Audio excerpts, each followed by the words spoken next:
Well, hello, boys and girls. Here we are at When I Feel Like 8 o'clock again. And I'm in the massage room as usual, the red room. The red room, I like to call it. Just had my fantastic massage meditation. And something came up to me. There's something out there that has happened that people are not talking about. By the way, I'm Pearl of Wisdom, and you're listening to my NHL Pearls of Wisdom. Yes, you are. Okay, there's a team out there that nobody's talking about, and I don't know why. It's the Chicago Blackhawks. The Chicago Blackhawks actually have cap room this year. They have some players to sign for like Strome and stuff like that, but really significant. They can fill in some holes this year. I think they could be a very scary team next year. They could make a lot of surprises if they put the right pieces in place. Now, that being said, they also have the number 3 overall pick because they won the lottery.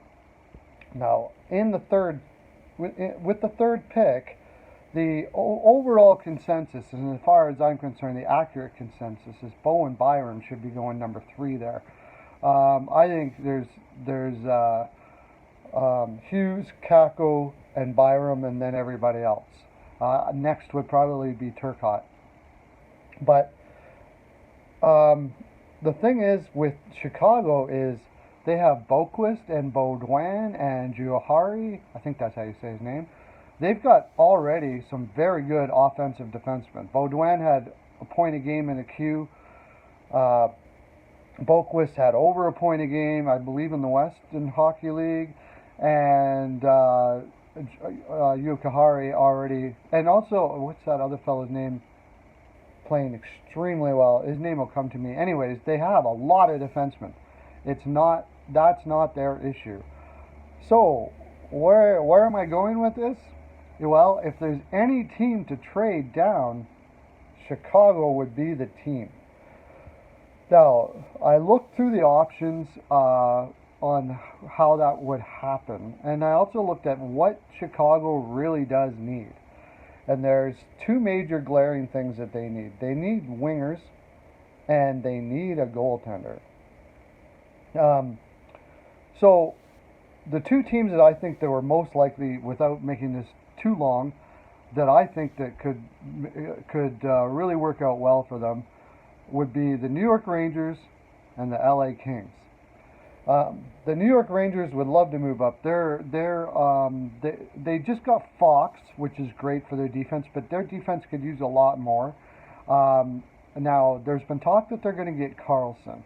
If they're going to get Carlson, I might throw this out, unless they decide to take somebody else besides Byram if they were to do this.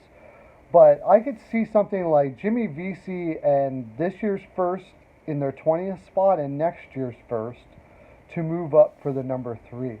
I would consider something like that. You do need wingers. You've got those 2 firsts. And what can you hope for? What you would hope for is that other GMs would be stupid, and they often do with goaltenders, and let Spencer Knight come down to you.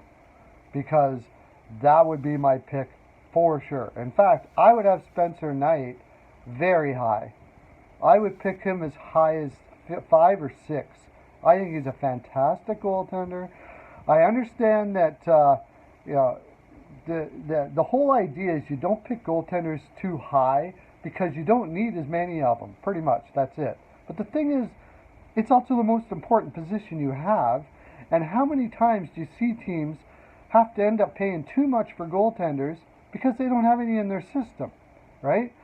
So, and goaltending is not where you want to spend your top dollar on because for the same reason, there's usually more available.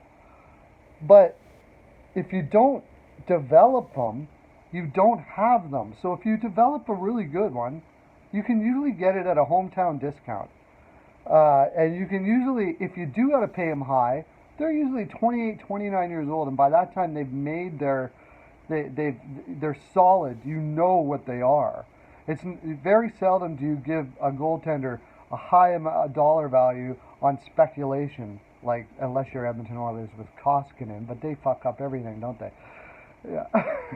Anyways, so that would give you a winger, a big winger who can play second, third, and plus the pick at 20 and a pick next year, which would be fantastic. Which you can use as if you sign a few players this year. The other thing is, it seems like the New York Rangers are going after Panarin and they're going after Carlson. They're going after fucking everybody like usual. But if they do pick up Panarin, a guy like VC becomes open because he plays on that wing, and you could do that sort of thing. Okay, so the other team that I would look at. The other team I would look at would be the LA Kings. But in this case, you don't actually get actual players. Although you might be able to throw one in there, but probably not, because they'd only be moving up 2 spots. This would only happen if LA really thinks Byram is that much better than what they're going to get at the number 5, which is probably going to be Doc, Cozens, or Caulfield, or something like that. Now, that being said, LA desperately needs some defensive prospects and defense in general, younger defense in general. They basically are completely depleted on the back end. The guys that they're going to play next year would not make it on many rosters, like Ledoux and I can't think. I should have looked at the LA defense, but I know that. Just trust me on this. Their prospects are not huge. They could really use a guy like Byram, massive. Somebody to take over all of their veterans there. In fact, Martinez is probably going to be heading out soon. So and Doughty, he's getting older. They could find somebody to replace him. So what would they give up? Well, I think they're another in the 20s pick that they have, and their 5th. If they gave you their 2 picks for him, that would solve 2 things. They pick Byram. The bad thing is, almost assuredly, the guy that Chicago would want, would be Turcotte. But I'm pretty sure Colorado would pick him up. If by chance they go a different direction and not pick Turcotte, that'd be gravy. But if it goes down to number 5, you have your options. You have Doc, you have Cozens, but the guy I would pick for sure would be Caulfield. I've heard him said both ways. He's a smaller forward, and I know you already have that, but he is like your smaller forwards that you have. He can score 30. He's a guy that's going to score 30 to 40, and bring up, a 30 to 40 goal scorer in this league is enormous. He's like Skinner or somebody like that.